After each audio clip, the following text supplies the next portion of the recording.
Next gen astro நேர்களுக்கு அனைவருக்கும் வணக்கம். நான் உங்கள் ஸ்ரீஷ்பம் ஜெயக்குமார். இன்றைக்கி பார்த்திங்கன்னா வைகாசி மாத பலாபலன்கள். இந்த வைகாசி மாத பலாபலன்கள் 2026 வருடத்தில் பல உலகில் மாற்றம் நடக்குது. நமது பொருளாதார ரீதியாக, திருமண ரீதியாக எப்படி இருக்குன்னு பார்ப்போம். பொதுவாக இந்த காலகட்டத்தில் ஃபஸ்ட்டு பார்த்திங்கன்னா குரு சுக்கிர சேர்க்கை நடக்குது. இதே மாதத்தில் புதன் மற்றும் சூரியன் இது ரெண்டு முதலாதித்ய யோகம் ஏற்படுகின்றன. மிகப்பெரிய குரு பயிற்சி நடக்குது. குரு பயிற்சி தாங்க யோகம். ஹம்ச யோகத்தில் குரு பயிற்சி, அதான ஹம்சம். பஞ்சமுக யோகம் சொல்லுவோம். பஞ்சமுக புருஷ யோகத்தில் ஹம்ச யோகம் இருந்தாலே உலகியல், பொருளாதாரம், செல்வம், கல்வி, மேன்மை பல மாறுதல்கள் நடக்குது. அது இங்கே வரப்போகுது. இந்த காலகட்டத்தில் தான் மக்கள் பல பேர் பயனடைய போகிறார்கள் என்பதில்லை. இன்றைக்கி இந்த மாதத்தில் பார்த்து நான் தெளிவாக தெரிஞ்சுக்கலாம். சார், திருமண வாழ்க்கை எப்படி இருக்குது? திருமணம் பண்ணலாமா வேண்டாமா? கணவன் மனைவி அந்யோன்யம் குறைவாக இருக்கே. உளவியல் ரீதியாக அனைவருக்கும் ஒரு நோய் வந்திருக்கு. அதான் ஸ்ட்ரெஸ் என்ற நோயை பற்றி மீண்டு வர வாய்ப்புன்ன. மாணவர்கள் கல்வியில் எதை தேர்ந்தெடுத்தால் சரியாக இருக்கும்? இந்த மாதம் ஏன்னா அது வாழ்க்கையில் ரொம்ப முக்கியமான மாதம். கல்வியை சரியாக தேர்ந்தெடுத்தால், தன் பாதையை சரியாக தேர்ந்தெடுத்த குழந்தைகள் ஜெயித்து கொண்டே இருக்கின்றன. ட்வின்ஸில் ஒருத்தர் ஒரு சப்ஜெக்ட் எடுத்து நல்லா இருக்காங்க, இன்னொருத்தர் தப்பாக எடுத்துட்டாங்க. இப்போ வாழ்க்கையை மாறுது. ஏன்? இங்கே தன் வாழ்க்கை, தன் ஜாதகம் சொல்லும் சாதக பலன்கள் என்ன, இதெல்லாம் பார்க்கணும். இந்த காலகட்டத்தில் தாங்க ஜெயிக்கக்கூடிய வழிவகையில் வருதுன்னா. வைகாசி அப்படின்னு சொன்னாலே சூரியன் ரிஷபத்தில் உச்சமிடும். பொதுவாக இங்கே கலைத்துறைக்கு ரொம்ப ஆர்வமாக ஏற்படுகிற காலகட்டங்கள். சூரியன் இங்கே வந்தாலே கலை சம்மந்தப்பட்டு. இந்த நேரத்தில் முக்கியமாக இந்த 2 அமாவாசை வருதுன்னு ஒரு கூற்று வருது. அப்போ இருந்தாலும் நல்ல விஷயம் நடக்குமா? பாதி இது அக்னி நட்சத்திரம் எடுத்துக்கொள்கின்றன. இந்த காலகட்டத்தில் நாம் செய்ய வேண்டியது பல நுட்பமான விஷயங்கள். வேலை, பொருளாதாரம், கடன் சம்மந்தப்பட்டது மீண்டு வர வாய்ப்புகள் வருகின்றன. இடம், வீடு, சொத்து அமையுமா? கணவன் மனைவி அந்யோன்யத்தை எப்படி பார்க்கறது? தாய் தந்தையின் உடல்நிலைகள் இன்று மிகப்பெரிய இதாக இருக்குது. அதை பற்றி என்ன பண்ணலாம்? இந்த அத்தனைக்கும் இந்த மாதத்தில் பலாபலன் இருக்குது. நிச்சயமாக பாருங்கள், அனைவருக்கும் பயனுள்ளதாக இருக்கும். ரிஷபராசி அன்பர்களே, கவர்ச்சிக்கு பஞ்சமில்லை, பொறுமைக்கு பேர் போனவங்க ரிஷபராசி. சிந்தனையில் அவர் சிற்பின்னு சொல்லலாம். அவ்வளோ சிந்தனை, அவ்வளோ திங்க் பண்ணி சொல்கிறாங்க. க்ரியேட்டிவிட்டி, ஒரு கலை நுணுக்கம், ஒரு க்ரியேட்டிவிட்டிக்கெலாம் அந்த ராசியில் இருக்கும். இது ஆணோ பெண்ணோ ரிஷபத்தில் பிறந்தால் அவர்கள் எங்கே இருக்காரோ அவர் கூட பல பேர் பேச, கடினமான சூழ்நிலையை கூட இலகுவாக கையாண்டுக்குவாங்க. இந்த ராசியில் பிறந்த பிரபலங்கள் நிறைய பேர் இருக்காங்க. 2-3 சொல்லிட்டு டக்குன்னு போவோம்.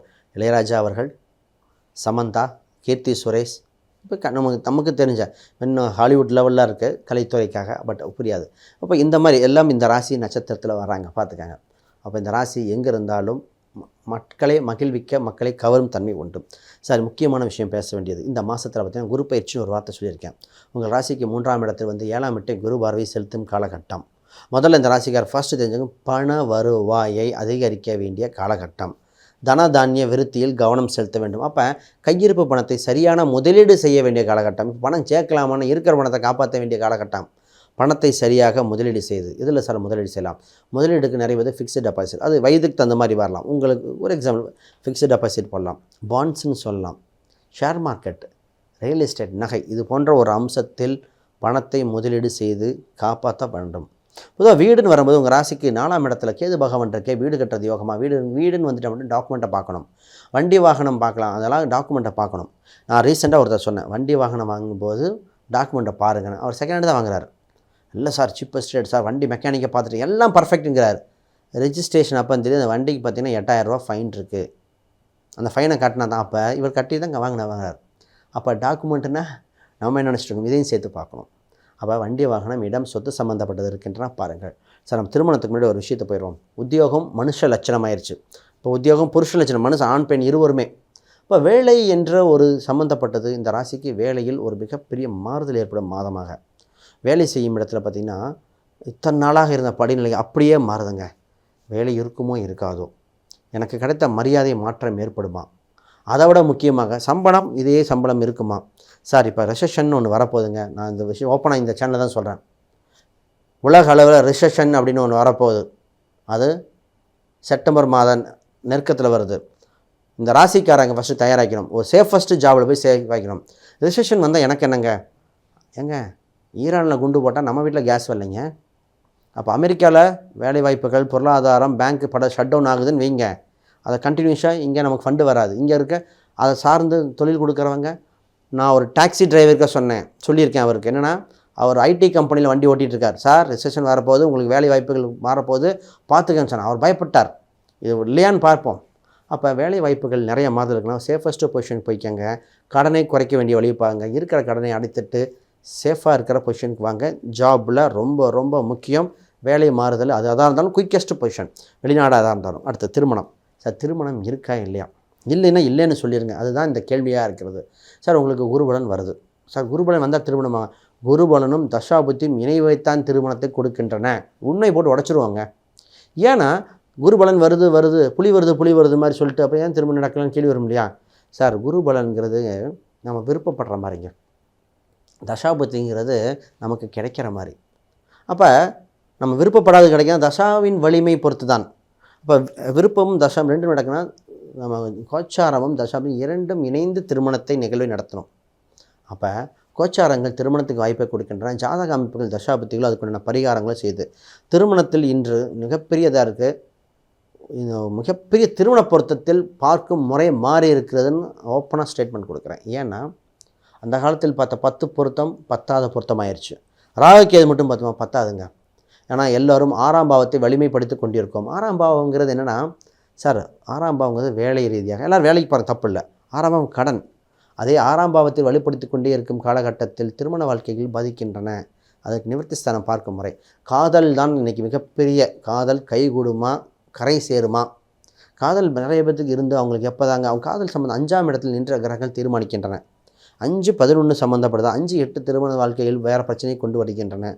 அப்போ காதல் கைகூடுமா என்ற ஒரு இதையும் பார்க்கணும். இப்போ முக்கியமான விஷயம் சார் பிஸ்னஸையும் ஹெல்த்தையும் பேசிட்டு முடிப்போங்க. அது முக்கியமானது மாணவர்கள் எஜுகேஷன்.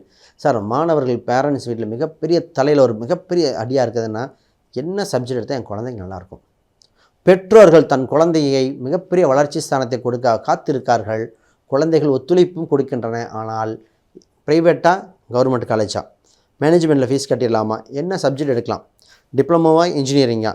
இன்ஜினியரிங் போகணுன்னா +1 எதில் போட்டு கொண்டு போகலாம்? மேக்ஸ் கம்மியாக வருதுமே. அப்போ ஆர்ட்ஸ் அண்ட் சயின்ஸா? கவர்மெண்ட் வேலைக்கு பேங்க்கா? இது மாதிரி ஃபஸ்ட்டு உங்களுக்கு வேலை என்னன்னு தெரிஞ்சுக்கிட்டா. நான் ஒரு தம்பிக்கு சொன்னேன், உங்களுக்கு பையனுக்கு பேங்கிங் செக்டர் வேலை இருக்குது, அப்போ பிபிஏ எம்பிஏ போட்டு கொண்டு போங்க. இதைத்தான் சொன்னேன். இல்லைங்க அப்படின்னு இன்ஜினியர் போட்டு கொண்டு வந்தாங்க. இப்போ அந்த தம்பி கனரா பேங்க்கில் தான் கிடச்சிருக்கு. அப்போ படித்த படிப்பும் அதே மாதிரி வந்திருக்கலாம். இது மாதிரி பார்த்து எடுக்கணும்.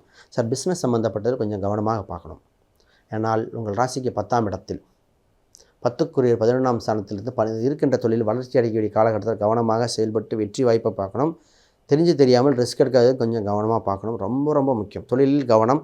கூட்ட தனித்த ஜோதிடம் பார்த்துட்டு பண்ணுங்கள். உடல்நிலையை பற்றி கேட்காதவர்கள் இப்போது உடல்நிலையோட மனநிலை ஸ்ட்ரெஸ் என்ற ஒரு மிகப்பெரிய நோயில் காத்திருக்கீங்க. மன நெருக்கடியால் தூக்கமின்மை, பல பிரச்சனைகள், பல உடல் கூறுகள் பாதிப்பு. இன்றைக்கி என்கிட்ட கிளைண்ட்டாக வந்து கேட்குறது ஸ்ட்ரெஸ்ஸு, ஐவிஎஃப் சம்மந்தப்பட்ட கேள்விகள், கேன்சர் சம்மந்தப்பட்டது, மூட்டு சர்ஜரி பண்ணலாமா, ஆயில் கண்டம் இருக்குமா, இது மாதிரி அடிக்கடி வர ஆரம்பிச்சிருச்சு. அப்போ ஜாதகம் பார்த்து அதுக்குண்டான வழிபாடுகள் தெரிஞ்சு சேஃப்டியாக வேண்டிய முக்கியம். இப்பொழுது உங்களுக்கு இறை நம்பிக்கைகள் ரொம்ப முக்கியம். இன்றைக்கி நீங்கள் வழிபட வேண்டிய தெய்வமாக என்ன தெய்வம் விட்டால் சார் நல்லாயிருக்கும்? காவல் தெய்வத்தை பிடித்தால் கரை சேர்ந்து விடுவீர்கள். உங்கள் குலதெய்வத்தில் இருக்க காவல் தெய்வத்தை கெட்டியாக பிடிச்சிக்கோங்க, ஜெயித்து வந்துடுவீர்கள். ரொம்ப ரொம்ப முக்கியம். அடுத்து அஷ்டலட்சுமி வழிபாடும் உங்களை மிகப்பெரிய யோகத்தை கொடுங்க. இந்த மாதம் உங்களுக்கு வெற்றிகரமான மாதமாக அமையும். அனைவருக்கும் வணக்கம், வாழ்த்துக்கள்.